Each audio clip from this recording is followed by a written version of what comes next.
സാംസങ്ങിന്റെ M04 എന്ന പുതിയൊരു സ്മാർട്ട് ഫോൺ ഇപ്പം ഇന്ത്യൻ മാർക്കറ്റിൽ ലോഞ്ച് ചെയ്തിട്ടുണ്ട്. ഈ ഒരു സ്മാർട്ട് ഫോൺ 8500 രൂപ പ്രൈസ് റേഞ്ചിലാണ് വരുന്നത്. ഈ ഒരു വീഡിയോയിൽ നമ്മൾ നോക്കാൻ പോകുന്നത് സാംസങ് M04 എന്ന ഫോണിന്റെ ഒരു സ്പെസിഫിക്കേഷൻ അനാലിസിസ് ആണ്. നമ്മൾ കാര്യങ്ങൾ 3 സെക്ഷനിലായിട്ടാണ് പറയാൻ പോകുന്നത്. ഒന്നാമത്തെ ഒരു സെക്ഷനിൽ ഈ ഒരു പ്രൈസ് റേഞ്ചിൽ എടുത്തു പറയേണ്ട ഫീച്ചേഴ്സിനെ കുറിച്ചിട്ടാണ് പറയുന്നത്. രണ്ടാമത്തെ ഒരു സെക്ഷനിൽ ഈ ഒരു പ്രൈസ് റേഞ്ചിൽ വലിയ തരക്കേടില്ല എന്ന് തോന്നിയിട്ടുള്ള ഫീച്ചേഴ്സിനെ കുറിച്ചിട്ടാണ് പറയുന്നത്. അതുപോലെ തന്നെ മൂന്നാമത്തെ ഒരു സെക്ഷനിൽ ഈ ഒരു പ്രൈസ് റേഞ്ചിൽ നിരാശപ്പെടുത്തി എന്ന് തോന്നിയിട്ടുള്ള ഫീച്ചേഴ്സിനെ കുറിച്ചിട്ടാണ് പറയുന്നത്. ആദ്യം നമ്മൾ എടുത്തു പറയേണ്ട ഫീച്ചേഴ്സിനെ പറ്റി പറയുകയാണെന്നുണ്ടെങ്കിൽ സോഫ്റ്റ്വെയർ വേണമെന്നുണ്ടെങ്കിൽ നമുക്ക് ഈ ഒരു ലിസ്റ്റിൽ ഉൾപ്പെടുത്താവുന്നതാണ്. ആൻഡ്രോയിഡ് 12 ബേസ് ആയിട്ടുള്ള 1 UI സോഫ്റ്റ്വെയർ ആണ് ഈ സ്മാർട്ട് ഫോണിൽ വരുന്നത്. സാധാരണ 8500 രൂപ പ്രൈസ് റേഞ്ചിൽ വരുന്ന ഫോണുകളിൽ നമുക്ക് അധികം സോഫ്റ്റ്വെയർ അപ്ഡേറ്റ്സും കാര്യങ്ങളൊന്നും ലഭിക്കാറില്ല. എന്നാൽ ഈ ഒരു സാംസങ് M04 എന്ന ഫോണിൽ 2 കൊല്ലത്തെ സോഫ്റ്റ്വെയർ അപ്ഡേറ്റ് ലഭിക്കുമെന്നുള്ള കാര്യം കമ്പനി ഒഫീഷ്യലായിട്ട് കൺഫേം ചെയ്തിട്ടുണ്ട്. അപ്പം അത് എടുത്തു പറയേണ്ട ഒരു കാര്യം തന്നെയാണ് ഈ ഒരു പ്രൈസ് റേഞ്ചിൽ പ്രത്യേകിച്ച്. പിന്നെ എടുത്തു പറയേണ്ട മറ്റൊരു കാര്യം എന്ന് പറയുന്നത് ഈ ഫോണിൽ 4 GB റാമും 64 GB ഇന്റേണലും കൊടുത്തിട്ടുണ്ട്. സാധാരണ പല ബ്രാൻഡുകളും 8500 രൂപ പ്രൈസ് റേഞ്ചിലൊക്കെ 3 GB റാമും 32 GB ഇന്റേണലുമാണ് കൊടുക്കുന്നത്. എന്നാൽ ഈ ഫോണിൽ 8500 രൂപ പ്രൈസ് റേഞ്ചിൽ തന്നെ 4 GB റാമും 64 GB ഇന്റേണലും ലഭിക്കുന്നുണ്ട്. അപ്പം അതും എടുത്തു പറയേണ്ട ഫീച്ചേഴ്സിൽ നമുക്ക് ഉൾപ്പെടുത്താവുന്നതാണ്. പിന്നെ 128 GB ഇന്റേണലുമായിട്ട് വരുന്ന ഒരു വെർഷൻ വരുന്നുണ്ട്, പക്ഷെ അത് ഇപ്പം ലോഞ്ച് ചെയ്തിട്ടില്ല. പിന്നെ ഈ ഒരു ഫോണിൽ റാം പ്ലസ് എന്നുള്ള ഫീച്ചറും സപ്പോർട്ട് ചെയ്യുന്നുണ്ട്. അതായത് എക്സ്ട്രാ റാം വേണ്ട സമയത്ത് ഇന്റേണൽ മെമ്മറിയിൽ നിന്ന് കുറച്ച് മെമ്മറി എടുത്തിട്ട് അത് റാമായിട്ട് യൂസ് ചെയ്യും. അങ്ങനെ നമുക്ക് എക്സ്ട്രാ 4 GB റാമും കൂടി ലഭിക്കുന്നതായിരിക്കും. അപ്പം ഇതൊക്കെയാണ് എടുത്തു പറയേണ്ട ഫീച്ചേഴ്സിൽ പറയാനുള്ള കാര്യങ്ങൾ. ഇനി ഈ ഒരു പ്രൈസ് റേഞ്ചിൽ വലിയ തരക്കേടില്ല എന്ന് തോന്നിയിട്ടുള്ള ഫീച്ചേഴ്സിന്റെ കാര്യം നോക്കുകയാണെന്നുണ്ടെങ്കിൽ ഒന്നാമത്തെ ഒരു കാര്യം ഡിസ്പ്ലേ ആണ്. ഈ ഫോണിൽ 6.5 ഇഞ്ചിന്റെ HD+ ഡിസ്പ്ലേ ആണ് വരുന്നത്. HD റെസൊല്യൂഷനെ കൊടുത്തിട്ടുള്ളൂ, പക്ഷേ 8500 രൂപ പ്രൈസ് റേഞ്ചിൽ അതൊന്നും ഒരിക്കലും ഒരു കംപ്ലൈൻ്റ് ആയിട്ട് പറയാൻ പറ്റില്ല. അതുപോലെ തന്നെ ഫോണിൻ്റെ ഫ്രണ്ടിൽ വാട്ടർ ഡ്രോപ്പ് നോച്ച് ഡിസൈനുള്ള നോച്ചാണ് വരുന്നത്. ഈ ഒരു പ്രൈസ് റേഞ്ചിൽ അത് വലിയ തരക്കേടില്ല. പല ബ്രാൻഡുകളും ഈ ഒരു പ്രൈസ് റേഞ്ചിൽ വാട്ടർ ഡ്രോപ്പ് നോച്ച് ഡിസൈൻ തന്നെയാണ് നമുക്ക് തരുന്നത്. പിന്നെ കൂടിയ റിഫ്രഷ് റേറ്റ് സപ്പോർട്ട് ചെയ്യുന്നില്ല. 60 Hz റിഫ്രഷ് റേറ്റ് ഈ ഫോണിൽ വരുന്നുള്ളൂ. അതും ഈ ഒരു പ്രൈസ് റേഞ്ചിൽ വലിയൊരു കംപ്ലൈൻ്റ് ആയിട്ട് പറയാൻ പറ്റില്ല.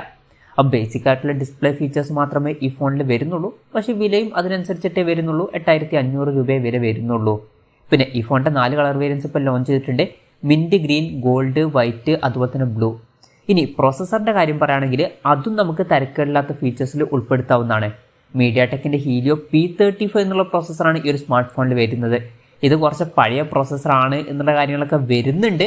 എന്നാലും 8500 രൂപ പ്രൈസ് റേഞ്ചിൽ വലിയ തരക്കേടില്ലാത്തൊരു പ്രോസസ്സറാണ് എന്ന് പറയാം. ഏറ്റവും ബെസ്റ്റ് എന്നൊന്നും പറയാൻ പറ്റില്ല, എന്നാലും ഓക്കെയാണ്.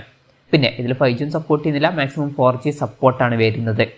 മെമ്മറി എക്സ്പാൻഡ് ചെയ്യണമെന്നുണ്ടെങ്കിൽ മെമ്മറി കാർഡ് സ്ലോട്ടൊക്കെ ഈ ഫോണിൽ കൊടുത്തിട്ടുണ്ട്. 1 TB വരെ മെമ്മറി എക്സ്പാൻഡ് ചെയ്യാവുന്നതാണ്. പിന്നെ സിംഗിൾ സ്പീക്കറാണ് ഈ ഫോണിൽ വരുന്നത്. ഈ ഒരു പ്രൈസ് റേഞ്ചിൽ അതൊന്നും ഒരിക്കലും ഒരു കംപ്ലൈൻ്റ് ആയിട്ട് പറയാൻ പറ്റില്ല. ഈ ഒരു പ്രൈസ് റേഞ്ചിൽ എല്ലാ ഫോണുകളിലും സിംഗിൾ സ്പീക്കറൊക്കെ തന്നെയാണ് വരുന്നത്. പിന്നെ 3.5mm ഓഡിയോ ജാക്ക് ഈ ഫോണിൽ വരുന്നുണ്ട്. ക്യാമറയുടെ കാര്യം പറയുകയാണെങ്കിൽ ഫോണിൻ്റെ പിന്നിൽ ഡ്യുവൽ ക്യാമറ സെറ്റപ്പ് കൊടുത്തിട്ടുണ്ട്. 13 MP മെയിൻ ക്യാമറ സെൻസറാണ് ഈ ഫോണിൽ വരുന്നത്. പിന്നെ 2 MP ഒരു മാക്രോ ലെൻസും കൊടുത്തിട്ടുണ്ട്.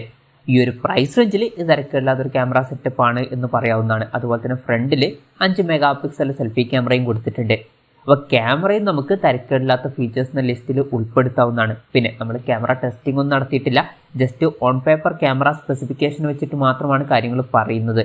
ഇനി ബാറ്ററിയുടെ കാര്യത്തിലോട്ട് വരികയാണെങ്കിൽ 5000 mAh ബാറ്ററി കൊടുത്തിട്ടുണ്ട്.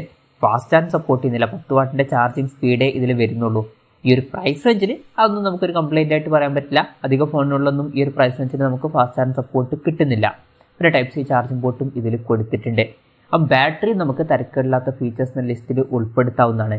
ഇനി ഈ ഒരു പ്രൈസ് റേഞ്ചിൽ കുറച്ചൊക്കെ നിരാശപ്പെടുത്തി എന്ന് തോന്നിയിട്ടുള്ള ഫീച്ചേഴ്സിൻ്റെ കാര്യത്തിലോട്ട് വരികയാണെന്നുണ്ടെങ്കിൽ ഒരു കാര്യം, ഇതിൽ ഫിംഗർ പ്രിൻറ്റ് സെൻസർ വരുന്നില്ല.